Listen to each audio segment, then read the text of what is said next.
Hello tout le monde, j'espère que vous allez bien. Ça y est, nous sommes en pleine période de fête, occasion parfaite pour sortir son plus beau look, son plus beau make-up, sa plus belle coiffure, sa plus belle manicure.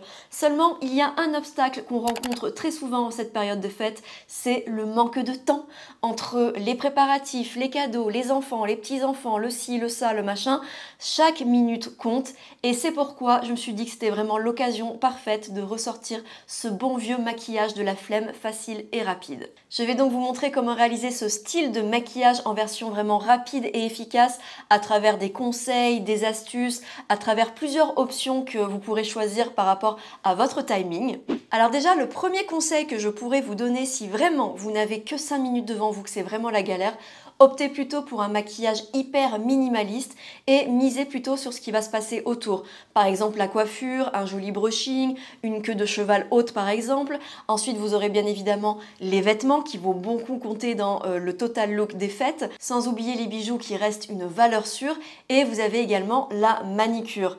Là, vous avez littéralement une manicure de la flemme facile et rapide parce que vraiment les ongles, moi ça me saoule de les faire.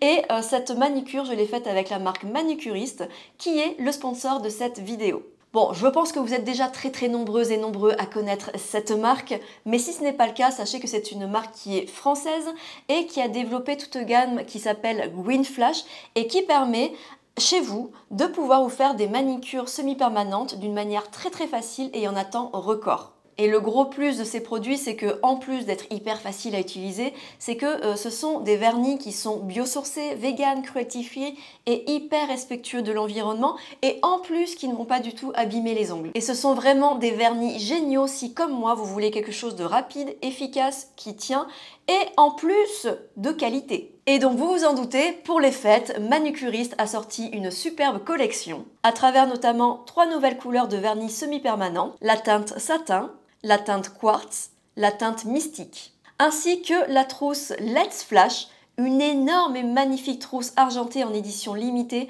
composée de tout le nécessaire pour une manicure impeccable. Donc notamment une lampe LED Pro pliable qui est toute nouvelle. Et cette lampe premium possède une puissance de 36 watts qui vous permettra de faire votre manicure en seulement 20 minutes contre 30 minutes pour la lampe slim. À l'intérieur, vous avez ensuite une base coat. Vous y retrouvez également bien sûr un top coat, une teinte au choix suivant le kit que vous choisissez, mais il y a également des kits qui vous permettent de choisir 3 ou 5 couleurs, le dissolvant Green Flash et même des pinces de retrait. Et tout ça dans une jolie mais surtout très grande trousse argentée, parfaite pour se faire plaisir ou pour offrir. Au niveau de l'utilisation, rien de plus simple. Préparez vos ongles comme pour une manicure classique, puis utilisez le dissolvant Green Flash pour dégraisser les ongles. Vous allez voir, ce dissolvant est vraiment super, autant pour la préparation que pour le retrait, parce qu'en fait, il est vraiment très doux et surtout, il est sans acétone. Une fois que tous les résidus sont retirés des ongles, j'applique une fine couche de base. Tous les vernis sont fabriqués en France avec une fois de plus un véritable effort sur la composition avec des ingrédients biosourcés allant de 60 à 84%, que ce soit pour le vernis, la base et le top coat. Une fois la base appliquée, je passe toute la main en une fois sous la lampe, puis j'appuie sur le bouton base. Au bout d'une minute, la base est sèche, place à la couleur. J'ai opté pour la sublime nouvelle teinte mystique. J'enlève le surplus de produit au niveau du pinceau pour ne pas avoir une couche trop épaisse. Et j'écrase mon pinceau au milieu de l'ongle, je descends vers la base, puis je remonte. Pour chaque côté, je me place une fois de plus à la base de l'ongle, mais j'essaie au mieux d'incliner mon pinceau pour dessiner les bords à l'aide du coin de mon pinceau. Et je pense qu'on peut constater que je suis vraiment maquilleuse et pas du tout pro des ongles, mais je trouve quand même que je m'en sors pas trop mal. Une fois les ongles colorés, c'est parti pour 60 secondes sous la lampe. Et le vernis est ensuite sec et prêt pour une deuxième couche de couleur. Surtout, veillez à appliquer des couches extrêmement fines, c'est vraiment ça qui fera la réussite de votre manicure. Et si jamais vous avez un petit peu débordé, n'oubliez pas de toujours bien nettoyer le contour de l'ongle avant de passer sous la lampe. Pour ma part, j'utilise le stylo dissolvant de la marque, clairement un indispensable pour moi, parce que bon, disons-le, je suis pas hyper douée.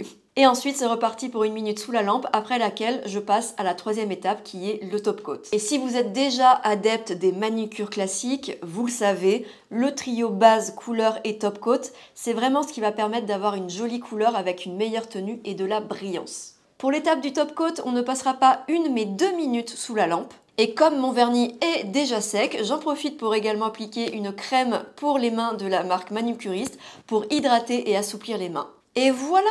Comme vous le voyez, en même pas 20 minutes, j'ai appliqué le vernis hyper facilement. On obtient une couleur intense avec un fini brillant qui est vraiment très très joli. Il faut savoir que cette manicure peut tenir jusqu'à 10 jours, mais les qualités ne s'arrêtent pas là parce qu'il faut savoir que c'est également très très facile à retirer. Il suffit simplement d'appliquer un petit peu de dissolvant sur un petit morceau de coton que vous allez ensuite maintenir à l'aide des pinces de retrait qui sont fournies dans le kit.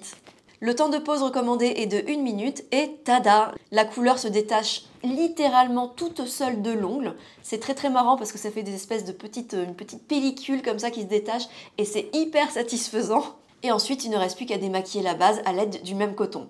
Donc je pense que vous l'aurez compris et de toute façon ce n'est pas vraiment une surprise étant donné qu'on vous en a déjà parlé plusieurs fois, mais Alicia et moi on est vraiment conquises par la qualité des produits, le concept de cette marque, et si vous n'avez jamais testé ou que vous voulez faire un petit réassort ou que vous avez trouvé une superbe idée cadeau, parce que c'est vraiment une superbe idée cadeau pour le coup, n'hésitez pas à utiliser ce code promo qui vous donnera droit à 15% de réduction, mais bien évidemment je vous note tout dans la barre de description. Un grand merci à la marque manucuriste de soutenir la chaîne Alicia et Émilie. Et maintenant, sans plus tarder, let's go pour le maquillage. Alors bien évidemment, j'ai appliqué ma routine soin en amont que j'ai terminée avec la crème barrière Ceramic Cream de chez Benton. Je vous en ai souvent parlé et cette crème va me permettre en fait de me passer de base de maquillage, tout simplement parce qu'elle a le même effet qu'une base qui est de créer une barrière entre le fond de teint et la peau et donc d'en améliorer la tenue. Donc si vous utilisez ce style de crème ou même une crème solaire, sachez que vous pouvez largement vous passer de la base de maquillage. Et donc cela signifie moins de produits et également un gain de temps. Par contre, attention, si vous avez une peau mixte ou une peau grasse qui brille facilement, n'hésitez pas à utiliser des bases matifiantes lissantes. Vous en avez par exemple chez Yves Saint Laurent ou en moins cher chez Nano Blur et encore moins cher chez Maybelline. Vous avez vraiment tous les prix. Et ces bases, je vous conseille vraiment d'en appliquer en toute petite quantité, vraiment une petite noisette que vous appliquez au niveau de la zone T, du nez, du front, du menton, autour du nez, sur toutes les zones en fait qui ont tendance à briller facilement. Le but étant de vraiment mettre le moins de produits possible, surtout si vous avez une peau mature ou si comme moi vous avez une peau fine qui marque très facilement.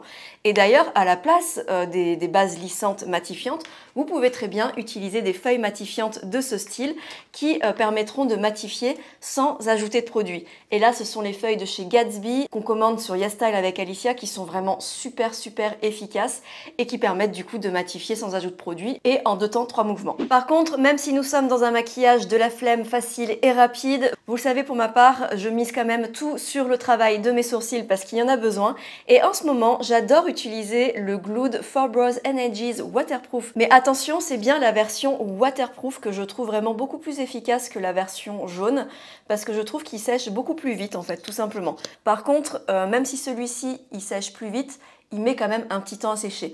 Donc surtout si vous êtes comme moi, que vous aimez travailler vos sourcils de cette manière-là, surtout faites-le bien en toute première étape de votre maquillage, comme ça, le temps que ça sèche, vous aurez le temps de faire le travail du teint, etc. Et ensuite, comme on a dit, rapide, efficace, on va à l'essentiel, on va passer directement à l'anti-cerne. Alors là, c'est comme vous voulez, hein. Bien sûr, vous commencez soit par le fond de teint, la bébé crème, ou par l'anti-cerne, c'est à vous de voir. Mais j'aime dans ces cas-là, quand je veux un maquillage contrasté, rapide, efficace, j'aime commencer par la couleur la plus claire pour ensuite moduler avec le fond de teint. Je trouve que c'est beaucoup plus rapide de cette manière. Et là, j'ai décidé d'utiliser l'effaceur, le correcteur multi-usage de chez Maybelline. Ça fait très longtemps que je ne l'ai pas utilisé et dernièrement, on en a reçu des nouveaux. Et ici, c'est la couleur 0. Et surtout, n'hésitez pas aussi à enlever l'embout mousse au bout d'un moment quand vous l'utilisez parce que vous ne pouvez pas forcément, soit pour le nettoyer, pour le remettre après, soit vous l'enlevez complètement et vous utilisez juste un pinceau parce que c'est vrai que c'est pas vraiment très hygiénique. Là, comme il est neuf, j'y vais direct. Donc j'applique cet anti-cerne au niveau de toutes les zones que je veux éclaircir, que je veux repulper ou que je veux lifter. Donc un petit peu partout finalement. Et ensuite, à l'aide d'un pinceau, je viens travailler cet anti-cerne en tapotant, en étirant. Et vous voyez, je me suis fait un petit peu avoir par rapport à la quantité. Donc là, c'est pas grave, pas de panique. Souvent, Quand ça arrive par exemple en cours de maquillage avec des clientes, les clientes elles ont tendance à vouloir tout effacer direct, à appuyer, etc. Ça va pas faire joli. Non, là on ne panique pas. Par exemple, je prends un petit Kleenex, j'enlève l'excédent de produit qu'il y a sur mon pinceau et je prends le temps de tapoter cet anti-cerne. Je fais un petit peu de surplace pour le fondre petit à petit et vous pouvez également l'étirer par exemple sur le reste des paupières ou tout simplement dégrader tout autour. Et ensuite, vous pouvez très bien prendre vos doigts et tapoter de cette manière pour fondre la matière. Donc vous voyez, j'ai fait exprès de faire cette erreur pour vous montrer que c'est tout à fait rattrapable. C'est complètement faux bien évidemment, comme quoi ça arrive vraiment à tout le monde. Et au niveau du pinceau, ici j'utilise le pinceau B05 de la marque Wiffer qui a aussi une forme de pulpe de doigt et je l'aime beaucoup parce qu'il est beaucoup plus souple que ce que le Zoeva par exemple. Alors j'aime beaucoup le Zoeva aussi, mais c'est vrai qu'à choisir entre les deux, je pense que mon petit coup de cœur va plus pour le Wiffer pour le coup. Et vous voyez, là l'anti-cerne est bien estompé. On a réussi quand même à rattraper en tapotant, en prenant le temps. Finalement, la matière s'affine petit à petit. Donc là, comme vous pouvez constater, c'est un anti-cerne qui est, on va dire quand même un bon ton plus clair que ma carnation. Si vous faites ça, attention si vous avez des cernes qui sont très foncés, parce que dans ce cas-là, ça risquerait de grisonner. Ça ferait un petit peu comme un effet blanc plus noir égale gris. Donc surtout si vous avez des cernes très foncés, n'hésitez pas à utiliser soit un anti-cerne avec un petit peu d'orangé dedans, et au moins comme ça tout de suite ça va corriger vos cernes foncées, ou alors d'utiliser un correcteur coloré, orangé, saumoné, pêche, etc. et ensuite d'appliquer votre anti-cerne plus clair. Et voilà, une fois que les deux côtés sont faits, là vous avez le choix en général. Soit vous avez la chance d'avoir une peau qui est déjà bien unifiée à la base et de ce fait, vous n'êtes pas obligé d'appliquer de fond de teint. Mais après, ceci dit, on peut avoir aussi une jolie peau et avoir envie d'utiliser du fond de teint parce qu'aujourd'hui, les fonds de teint offrent quand même plusieurs textures intéressantes et offrent des rendus vraiment très jolis, même si on a déjà une jolie peau de base. Donc après, bien sûr, comme d'habitude, hein, tout dépend de vos envies, etc. Mais sachez que déjà, si vraiment vous êtes en mode rapide, vous pouvez vous passer du fond de teint. Pour ma part, comme vous pouvez le constater, j'ai plusieurs rougeurs, j'ai de l'érythrose, etc. Peau de Normande, on connaît. De ce fait, j'utilise un fond de teint et un des chouchous du moment, c'est le fond de teint de Fenty Beauty. Je sais pas le nom, voilà, je ne sais pas du tout. Et c'est la couleur 160. Donc surtout ce fond de teint, il faut bien le mélanger en amont pour remettre la formulation en place. Je mets juste une petite noisette sur le dos de ma main. J'applique ce fond de teint en touche vraiment sur les zones où j'ai envie d'unifier le visage tout simplement. Donc vraiment très peu, vous voyez, une petite touche sur le front, une petite touche ici, hop, une petite touche sur le menton, au niveau du cou également. Et ensuite, avec mon pinceau, je prélève encore un tout petit peu de fond de teint qu'il y a sur le dos de ma main. Vous pourrez constater que ce pinceau est le grand frère, hein, c'est le B04, c'est le grand frère que le B05 Wiffer. Et je viens tapoter et tirer ce fond de teint. Et là, regardez bien aussi une petite astuce peau mature ou peau très fine. J'évite de commencer à mettre le fond de teint ici sur les zones qui ont tendance à marquer. C'est-à-dire qu'avant, quand j'étais plus jeune, j'avais tendance à mettre le fond de teint ici, à l'étirer. Et de ce fait, faire ça, ça a tendance à surcharger les zones qui sont les plus fines, les zones qui sont les plus marquées. Je vous conseille, si vous êtes comme moi, de plutôt commencer sur l'extérieur et petit à petit, vous arrivez vers l'intérieur. De cette manière, la quantité principale sera sur l'extérieur et plus vous avancez, moins il y aura de quantité de matière. Je tapote également le fond de teint sur le menton, en haut du front. Et vous voyez, c'est un fond de teint qui s'applique hyper rapidement. Ensuite, j'étire ce fond de teint au niveau de mon cou, également au niveau des oreilles si celles-ci sont rouges. Et comme j'ai de l'érythrose, je n'hésite pas à en appliquer également sur le décolleté. Et vous voyez, ce fond de teint est tout à fait efficace. J'ai même pas besoin d'appliquer de correcteur vert en amont. Même si vous êtes pressé, vérifiez bien les côtés, le cou, etc. qu'il n'y ait pas de taches. Ça, c'est souvent le défaut quand on est vraiment très pressé. Pour ma part, ça m'arrive très souvent. Et voilà pour l'anti-cerne et le fond de teint.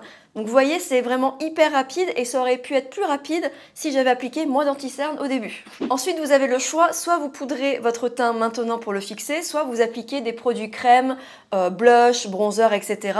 Ça, c'est vraiment à vous de voir parce que l'un ou l'autre, je trouve que c'est tout aussi rapide. Et pour ma part, je vais appliquer le blush en crème. Donc ici, c'est un blush crème de la marque Nudies, New Sticks, je ne sais plus, mais de toute façon, c'est écrit ici. Et c'est un blush que j'aime beaucoup. Je pensais que j'allais pas aimer parce qu'ils ont mis un espèce de petit highlighter au milieu. Et je me suis dit, ouais, bon, ça sert pas à grand chose. Je pense toujours que ça sert pas à grand chose, mais ceci dit, j'adore la couleur. Et pour l'appliquer, je prélève avec le pinceau fond de teint et vous voyez, il est quand même hyper pigmenté. Donc là, comme on est dans un contexte fête, bah, on n'hésite pas à en mettre pas mal parce que de toute façon, on a envie que ce soit un petit peu plus contrasté et qu'est-ce qui va se passer après? On va avoir la poudre. Et la poudre va forcément enlever l'intensité du blush. Donc pour gagner du temps, autant y aller direct. Ensuite, pour dégrader, gain de temps, gain de produit, on nettoie très rapidement le pinceau fond de teint avec un Kleenex et on tapote sur le blush. On va pas s'embêter à prendre 10 000 pinceaux, on n'a pas le time. Et là, vous vous dites... J'ai attrapé un coup de soleil, un coup d'amour, un coup de je t'aime, je sais pas pourquoi. Bref, pour attraper ça très rapidement, je reprends mon petit pinceau anti-cerne et j'estompe le blush au niveau du nasogénien. Et vous voyez, je suis dans le nasogénien et je remonte l'anti-cerne vers le blush de cette manière. Je viens dégrader, je viens estomper. Et comme l'anti-cerne, je ne panique pas, je me dis pas « Oh my God, il faut que j'enlève ça, il faut que je frotte ». Surtout pas, sinon c'est là où ça viendrait gâcher un petit peu le travail. Je reprends le pinceau pour dégrader les bords du blush. Et il est maintenant temps d'appliquer la poudre. Et donc là, sachez qu'au niveau des produits, à part l'anti-cerne Maybelline, où je me suis un petit peu foirée, disons-le, je connais tous mes produits. Surtout quand vous êtes pressé, que vous n'avez pas le time, etc. Je vous conseille vraiment de ne pas vous lancer dans des produits que vous ne connaissez pas, sinon c'est la cata. Donc là, j'utilise la poudre dont je vous ai parlé en story sur Instagram, qui est la Long Time No Shine translucide de chez Lancôme. Il y a une petite houppette qui est directement intégrée avec la poudre. Donc je prélève cette poudre, je squeeze. Et d'après mes premiers tests, j'ai pu constater que cette poudre était quand même pas mal fine. Et ça fait plaisir parce que quand on a une peau très fine ou une peau mature ou une peau qui marque facilement, une peau déshydratée, les poudres peuvent avoir tendance à marquer encore plus et bien souvent on se dit bon bah je poudre pas, on laisse tomber. Et c'est pour ça d'ailleurs que bien sûr il faut éviter les poudres compactes qui sont souvent beaucoup trop épaisses. Et là pour le coup celle de Lancôme, je trouve effectivement qu'elle est vraiment ultra fine. Je passe très rapidement de la poudre au niveau du blush. Comme j'en ai mis pas mal, forcément j'ai envie d'estomper un petit peu, de désintensifier un peu ça. Et vous voyez, là tout d'un coup, le blush se fond naturellement comme si j'étais née avec. Ensuite, au niveau des paupières, on est pressé, on n'a pas le temps, donc on lisse. Hop, et je passe la houppette. Alors ça, c'est quelque chose que vous me voyez très rarement faire. Normalement, je prends toujours le petit pinceau, mais on a dit maquillage rapide, efficace. Et je vous avoue que dans la vie de tous les jours, ça m'arrive très souvent aussi de faire cette technique, disons-le clairement. Alors par contre, pour le dessous d'œil, c'est pas la même histoire. Donc même si on est pressé, faites attention si vous avez le dessous d'œil qui marque facilement. Si vous poudrez avec la petite houppette, forcément ça va marquer, ça va déshydrater et votre maquillage ne ressortira pas comme vous l'auriez souhaité. Donc là par contre, prenez quand même quelques secondes pour au moins prendre un petit coton-tige, comme ça regardez en l'air et ciblez là où l'anti-cerne a migré au niveau des rides et des ridules. Donc soit avec un petit coton-tige, soit au doigt. Mais faites attention au doigt parce que même quand on est pressé, on est comme ça, etc. Et je vous vois, il y en a beaucoup qui ont pris des cours de maquillage avec nous. Et je vous vois tapoter, des fois c'est... c'est un peu violent. Et donc du coup, l'anti-cerne se barre en même temps. Donc surtout faites attention à ça. Soit vous faites ça délicatement, soit vous prenez un petit coton-tige et vous lissez juste là où il faut. Et vous voyez, je tire un petit peu la peau, je regarde. Et une fois que c'est bon, je prends un pinceau fluffy avec toujours la même poudre de Lancôme, j'enlève l'excédent et je viens déposer un voile de poudre. J'en profite pour poudrer un petit peu plus la zone du nez. Si nécessaire, prenez un pinceau poudre ou un pinceau blush souple et vous enlevez l'excédent. Maintenant, pour les sourcils, vous le savez, chez moi, il y a un petit peu plus de boulot, mais malgré tout, je l'ai fait quand même assez rapidement et j'utilise toujours mon crayon chouchou Ever. Sans surprise, le Micro Brow Pencil de chez NYX, la couleur Cool Ash Brown. Et cette couleur est parfaite parce qu'elle se rapproche vraiment très bien de la couleur de mes racines, tout simplement. C'est vraiment une couleur qui est froide, alors que c'est vrai que la plupart du temps, les produits sourcils ont tendance à avoir une couleur beaucoup trop chaude que je n'aime pas du tout. Et celui-ci, c'est pas le cas. Et je pense que c'est une couleur qui pourrait très bien vous convenir si par exemple vous avez les cheveux gris. Donc comme vous le voyez, pour ma part, je restructure mon sourcil. Je redessine une queue de sourcil aussi parce que je l'ai complètement épilé. Et vous voyez, la couleur est vraiment parfaite. Il n'y a vraiment rien à dire par rapport à ça. Et pour le travail des sourcils, n'oubliez pas toujours de travailler en assurant. Surtout n'appuyez pas trop, sinon vous risquez de faire des lignes beaucoup trop épaisses, beaucoup trop nettes. beaucoup moins subtil aussi. Là, c'est vraiment comme si vous étiez en train d'assurer un croquis, par exemple, vous recherchez vos lignes, etc. Ou comme si vous étiez en train de faire du coloriage. Et ensuite, concernant le maquillage des yeux. Alors, il y a 2 ans, je vous avais fait le maquillage de la flemme facile et rapide spéciale fête et j'avais fait une bouche rouge, il me semble, oui c'était ça, une bouche bien marquée, qui du coup donnait un côté très sophistiqué, très fête. Cette année, j'ai décidé d'inverser, on va quand même miser sur un maquillage des yeux, rapide et efficace, mais un petit peu soutenu malgré tout. Donc pour ça, je prends le crayon Epic Wear Liner Stick de chez NYX, donc ici c'est la couleur Berry Goth, et je viens bien sûr tailler ce crayon pour avoir une mine bien précise. Et qui dit maquillage soutenu, rapide et efficace, dit, je vous donne dans le mille, smokey eyes, enfin un style smokey eyes. Et pour ma part, je choisis d'appliquer ce crayon au niveau de la muqueuse. Et quand j'applique ce crayon au niveau de la muqueuse, j'en profite aussi pour fermer les yeux pour que ça maquille en même temps la ligne du dessus, la muqueuse du dessus au niveau des cils. Et de ce fait, ça permet aussi de déborder également sur le ras de cils inférieur. Je prends ensuite un tout petit pinceau, donc ici c'est le Precision Crease 247 de chez Jessup pour dégrader ce crayon. Donc quand je dégrade ce crayon, je dégrade vraiment sur toute la ligne du ras de cils inférieur. Et surtout, si vous partez sur ce style de maquillage, n'ayez pas peur que votre ras de cils soit plus épais que d'habitude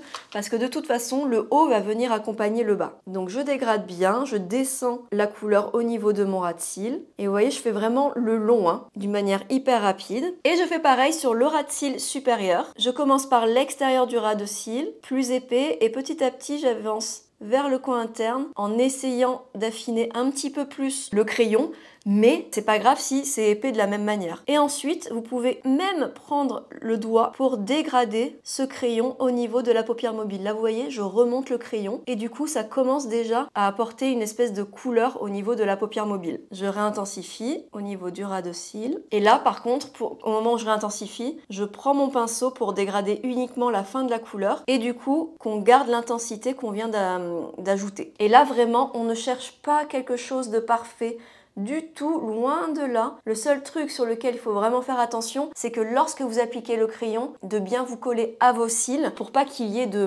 vous savez, de manque entre les cils et la couleur. C'est ça qui risquerait de se voir et de pas faire joli. Mais autrement, vous voyez, j'applique vraiment ça. Je dirais pas à l'arrache, mais presque. Ensuite, suivant la forme de vos yeux, vous pourriez très bien vous arrêter là, mettre une tonne de mascara et ça donnerait un petit air un peu charbonneux, un petit peu gothique, un peu sympathique quoi. Franchement, moi c'est un style qui, je pense, marche très bien, mais bien sûr ça dépend de la forme des yeux. Si vous avez des paupières tombantes, je vous déconseille de vous arrêter là, mais de plutôt continuer dans votre maquillage. Et moi-même je vais le faire. Pourquoi? Parce que comme j'ai des paupières creuses, ma paupière fixe est grande et on a l'impression qu'elle chute et que ça me fait une paupière tombante. Donc quand c'est comme ça, je vous conseille de prendre un fard à paupières mat et suivant la couleur que vous choisissez, si par exemple vous partez dans des couleurs beaucoup plus neutres, beaucoup plus marron, n'hésitez pas à prendre un bronzer tout simplement. Je veux dire, ces couleurs-là marcheraient très bien par exemple. Là, moi je prends la couleur BMW 26 de chez Beauty Wide, qui est une couleur mat qui va vraiment à 100% matcher avec la couleur du crayon. Je prends un pinceau fluffy,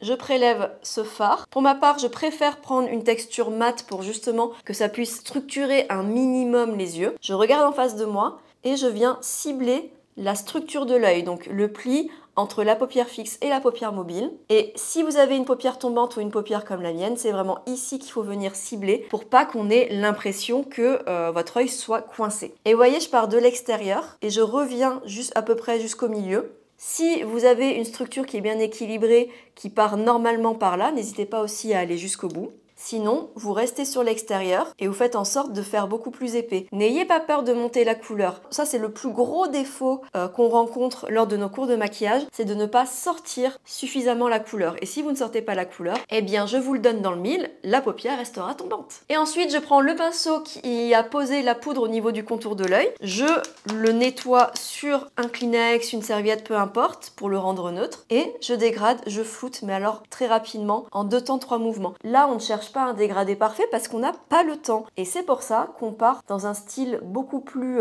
smoky, un peu grunge avec des grosses guillemets, bien sûr. Et vous voyez, clac clac, en 2 temps 3 mouvements, c'est fait. Là, je dirais que le point important, c'est surtout les bons pinceaux, bien évidemment. Là, le fait d'utiliser un pinceau fluffy pour appliquer la couleur, forcément, déjà, ça permet d'avoir l'intensité au bon endroit, mais quand le pinceau fluffy pose la couleur, forcément, les bords du pinceau étant tellement doux, ça permet déjà de dégrader en fait la couleur. Et c'est pour ça qu'après, avec le pinceau neutre, on n'a vraiment pas besoin de faire grand chose pour finir ce dégradé. Faites attention également au coin externe de l'œil, de pas coincer les yeux. Donc n'hésitez pas à reprendre un petit peu de couleur et à rajouter un tout petit peu sur l'extérieur si besoin. Et aussi, l'autre point important, surtout n'appuyez pas. N'appuyez surtout pas. Sinon, c'est là où vous risqueriez de faire des taches et vous risqueriez de m'en vouloir parce que vous étiez pressé. Vous allez vous dire, mais j'aurais pas dû suivre le tuto d'Émilie, je la déteste, elle va gâcher mon réveillon. Et voilà. Et bien sûr, suivant le timing qui vous reste, vous pourriez vous arrêter là, mettre du mascara et ciao. On va considérer qu'on a encore un petit peu de temps. Et c'est pour ça qu'on va venir appliquer des petites paillettes. Alors pour ça, plusieurs possibilités bien évidemment. La première que je vous conseillerais, ce serait plutôt d'appliquer des produits de ce style. Donc là, c'est les Glittering Eye Stick. Donc en fait, c'est des fards à paupières irisés pailletés qui se présentent de cette manière et qui permettent en fait d'appliquer la couleur directement sur la surface que vous voulez et ça permet de ne pas avoir de chute de paillettes. Donc ça, c'est hyper intéressant. Donc soit vous appliquez directement, soit vous prélevez au doigt de cette manière et vous appliquez ensuite sur les yeux. Donc là, vous voyez, ça marche très bien déjà, hein. Donc ça, c'est une très bonne option, mais moi, j'avais envie d'utiliser plutôt des fards à paupières parce que j'aime le risque. Et oui, tout à fait. Pourquoi j'aime le risque? Parce que les fards à paupières, ça risque de chuter et du coup de faire briller votre dessous d'œil, etc. Vous me direz, au moins, ça sera festif jusqu'au bout. Alors là, pour le coup, moi, je vais utiliser le Turbo Eye 42. C'est de la marque Constance Carole. Ou vous avez aussi des palettes de ce style. Donc là, c'est de Unlashia. Des petites palettes avec des fards uniquement pailletés, vraiment magnifiques. Mais faites attention parce que ça a tendance à chuter. Et donc, comment appliquer des fards à paupières pailletés sans s'en mettre partout? Soit vous appliquez une petite base de maquillage en amont, et si vous aimez vraiment avoir le strict minimum, ce que je vous conseille, c'est de reprendre une toute petite pointe d'anti-cerne. Donc je prélève le produit, hop, au doigt, je tapote l'excédent de produit sur le dos de ma main, et j'en applique vraiment sur la zone où je veux appliquer mon fard à paupières pailleté irisé. Je prends un doigt propre pour tapoter, pour fondre le fard à paupières. Et vous voyez, le fait de mettre de l'anti-cerne là, ça permet aussi d'éclaircir. Donc si jamais vous avez une petite paupière mobile ou pas de paupière mobile du tout, ou que vous voulez agrandir votre paupière mobile, qu'elle soit plus présente, vous avez juste à faire ça. Vous colorez partout, vous faites vraiment à l'arrache, et après si vous voulez définir un petit peu plus, bim, un petit peu d'anti-cerne, et voilà, regardez la différence entre les deux. Là, on a un smokey eyes. Là, on a un crease tout à fait classique, une forme classique qui permet d'agrandir la paupière mobile, de rehausser et tout ça, tout ça. Ça, c'est vraiment les techniques de gros flemmards. Et ensuite, je prélève ce fard à paupières au doigt, j'enlève l'excédent sur le dos de ma main et j'applique ce fard à paupières sur la zone où j'ai appliqué l'anti-cerne. Et vous voyez, ça permet vraiment de bien accrocher la matière, de bien faire ressortir les paillettes, parce qu'en fait, là, ce sont les paillettes qui poudrent l'anti-cerne, comme il est gras. Et une fois que j'ai fait ça, je reprends le fard à paupières mat de chez Beauty Wide et je réintensifie un tout petit peu le fard, j'en remets un tout petit peu pour équilibrer si besoin. Et est-ce qu'on en parle de la beauté de ce fard à paupières? Ce fard à paupières, la Constance Carole, en plus il est vraiment pas cher du tout. J'espère qu'il existe encore. Je vous avoue que j'ai pas vérifié si les produits que j'utilise aujourd'hui étaient encore sur le marché. Ensuite, là, on pourrait encore une fois s'arrêter là parce qu'on est très pressé, on a pris un petit peu de temps à faire ça, je suis d'accord avec vous. Mais s'il vous reste encore quelques secondes, n'hésitez pas à intensifier un petit peu plus à nouveau le ras de cils supérieur. Parce que là, du coup, je l'ai perdu. Donc, je reprends tout simplement le crayon.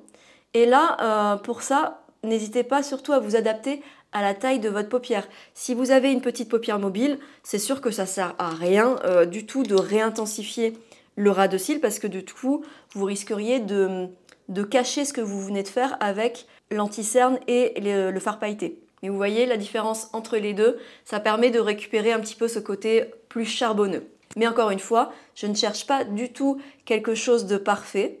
Ici, je recherche vraiment un ensemble pour donner un effet festif, sophistiqué, mais je ne suis pas du tout dans le détail. Un maquillage réussi, ce n'est pas la qualité d'un dégradé s'il est parfait, c'est la qualité d'un ensemble. Et voilà pour le maquillage des yeux. Donc je dégrade rapidement une dernière fois.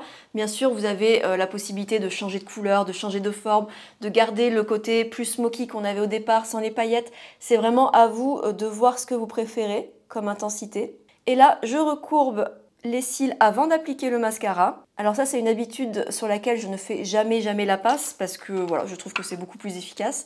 Mais bien sûr, ce n'est pas du tout obligatoire. Et comme d'hab, j'utilise le télescopique de chez L'Oréal. C'est vraiment lui, mon chouchou ever de tous les temps.